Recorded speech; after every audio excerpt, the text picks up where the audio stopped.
Good afternoon. Traquan Smith's dirty laundry? What happened?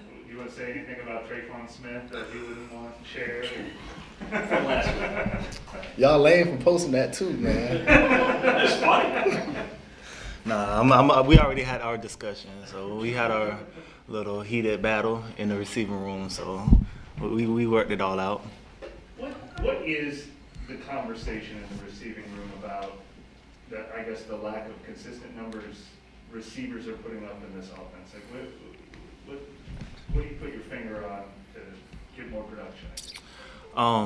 Honestly, it can't be put on nobody but us. You know, ain't nobody out there running the routes, getting open but us. So that has to be all on us. You know, we push each other, defense pushes us, and that's all we can do. I mean, with things not working out in our favor, like you said, with the lack of numbers going up, all we can do is go out and play the next play. So we're aware of that. I mean, we're hard on ourselves more than anybody. So we're aware of it, and we just try and go and do what we can.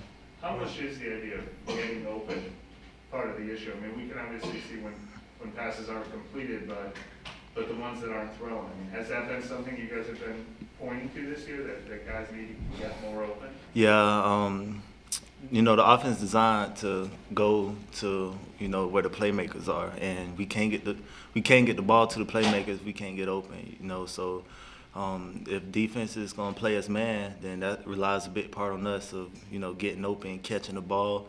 You know, Trevor stepped up, making some great throws, and we just got to come down with the ball. So I mean, we ain't got no excuse for it. It's just something we got to work on. I think that's what this week will be big on. You know, us getting familiar even more with Trevor or whoever's going to be back there, and just, you know, clicking on Sundays. And how much of that has been part of your game this year? Like, where do you rate your ability to get open? How satisfied or unsatisfied are you with that?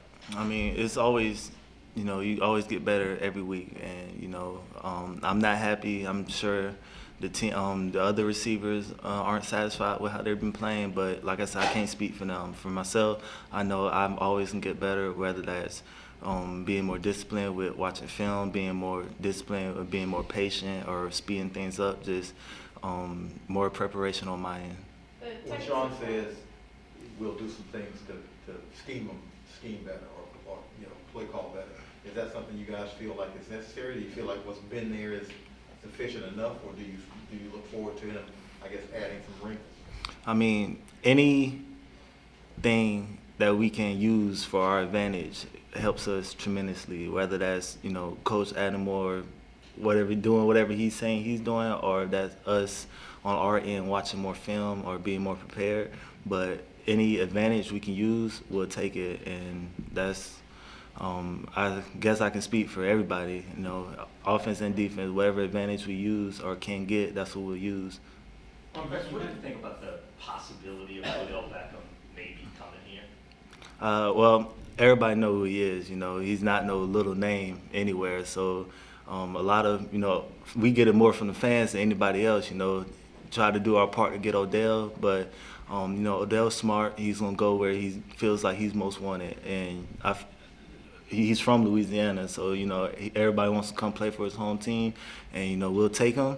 I mean, we ain't never gonna deny anybody, but you know, this week, if he comes, then great. If he doesn't come, then that's great as well. You know, we gotta work on getting prepared for Tennessee.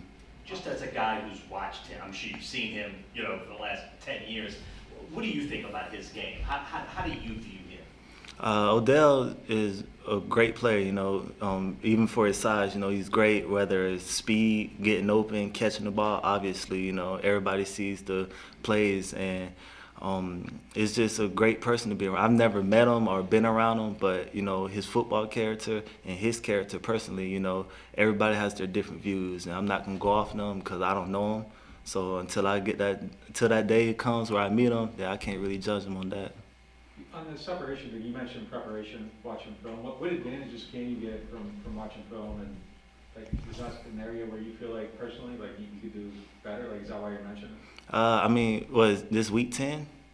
Week 9, week 10? I mean, it's filmed for 10 weeks, you know, and everybody, for now, everybody got their tail, everybody's DNA and reputation is on film. So whether it's press off, the small details that they do, how they play things. You know, there's hundreds of routes ran on them, same ones we run. So just watching it from the last game to the first game we played, see if anything's changed, anything's happening, just things like that. The Titans have forced like 12 turnovers in the last 6 games. How important is ball security for y'all this weekend? Just like, do you see anything on film that they're consistently doing to cause those turnovers? Right, their defense has been playing lights out. You know, watching film on them, we see everything from the interceptions, the aggressiveness of punching the ball out, and you know, Sean, of course, been preaching it, and our receiver coach has been preaching it. So we know it's a big thing that's gonna either make or break us. So every time before we start the meetings, you know, we work on ball security in the room, whether we punching at it or just have the ball in our hand and having somebody knack at us. But it's been crucial for us to, you know, take care of the ball, and that's what we're gonna do this week. This may sound like a dumb question, but how do receivers go about if they've got, issues, if they're dropping the ball or the hands aren't right? Like, how do you go about fixing that? Is that just technique and working on hand placement? Is that reps with quarterbacks? Like, how do you go about fixing it? I mean, in this league, if you're a receiver, you can catch. I mean, you wouldn't be in the league if you can't catch. So it's not a catching thing. It's just more detailed, more focus. I think focus is the biggest thing, and getting used to everything that's going, because Trevor throws different from Taysom. Jameis throws different from Ian. So everybody's different. So just being on the same page with them and just being more focused. What have been your impressions with Jack Rabbit? I mean, when you seen him last year, just kind of watching him on film. Jack Rabbit, he's been playing good as well. We notice him. You can see him all on film, whether how they play, him and all the other DBs, or how they play. So focusing mainly on Jack Rabbit, I don't think that's what we've been focused on. We've been focused on how they play cover 2, how they play man. Are they bailing? Are they zoning? Are they cutting on the over routes? Just seeing how the details that they play and have shown. And I mean, who knows? We could go out there and they play a whole different scheme, but just what they've shown on film and how we've been watching it, that's kind of what we're going on. I'm curious, can you guys hear the outside noise? I mean, I know you're focused on the game, but social media, it is what it is in this world we're in. Do you hear any of that? Is it human nature to be bothered by it at all, about fans or criticisms like that? Of course we hear it. I mean, it's not like we don't see it, you know. If they say they don't see it, I highly doubt it. But, you know, people gonna say what they're gonna say. People gonna do what they want to do. We just gotta be mentally strong, mentally focused, because they're not in here with us, you know.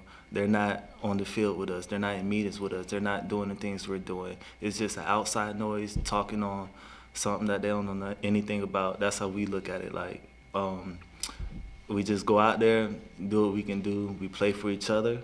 We play for the team. We play for each other that's on the field. I mean, everything else is, like you said, just outside noise. Go in one ear, one. When your head coach comes out, and we talked to him last week, and he talked about how much you love your room and how much confidence he has in you. I assume that helps. Yeah. Matter at all. I mean, yeah, it helps knowing that, you know, the head coach is, you know, trust us, and that's what ultimately it's all about, is trust. I mean, if they don't trust us, then we wouldn't be here, you know.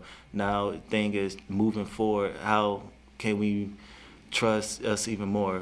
What can we do for the quarterbacks to trust us even more? So our biggest thing is getting to know each other in that way, so we know why we're doing what we're doing. Back to his original question. I mean, you're all human, right? So how do you take care of yourselves? Like, how much of a priority is your mental health when you got people talking sideways on social media? Mental health is important. I mean, I think it's over half of the battle, you know, because this job isn't for everybody, not just on the body, but on your brain, because especially for the quarterback, honestly, I don't know how the quarterback can do it. You know, they back there getting pressure, getting rushed by big 300 linemen and still got to go through the progression, still got to make the mic call, still got to do things. So just being out there and knowing that, I think knowing each other's why and knowing each other as a person is definitely better than, the football person, because if you know that, then you're definitely going to do a little bit more extra for that person. And I think that goes with anything. We'll talk about all the time, how you doing, how's your head, how's your mental, how's the family, how's everything else. Just trying to get your mind off of football, because, this is stressful, and like all the criticism, all the outside noise, all the yelling at, you hear it, human nature, you hear it, but the biggest thing is, what are you going to do? Is it going to stop you? Are you going to let it affect you? I look at it, I see it all the time. Every day, you see some DM talking about, you suck, we hate you, cursing you out and things like that. And are you going to let that affect you, or are you just going to keep it moving? So just how you view it, how you go on about it, basically determines it.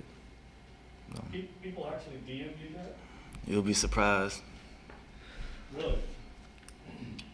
And can you block them, or you just let it go over your head? I don't be looking at it. Look at it and be like, oh, okay, and keep going. Is it worse at this level than it was in college? Second. That's a great question. I know it can be bad big time college too. Right.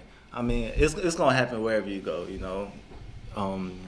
People, you're gonna do something people don't like. You're gonna do something people like, and they're gonna say what they're gonna say. You do what you want.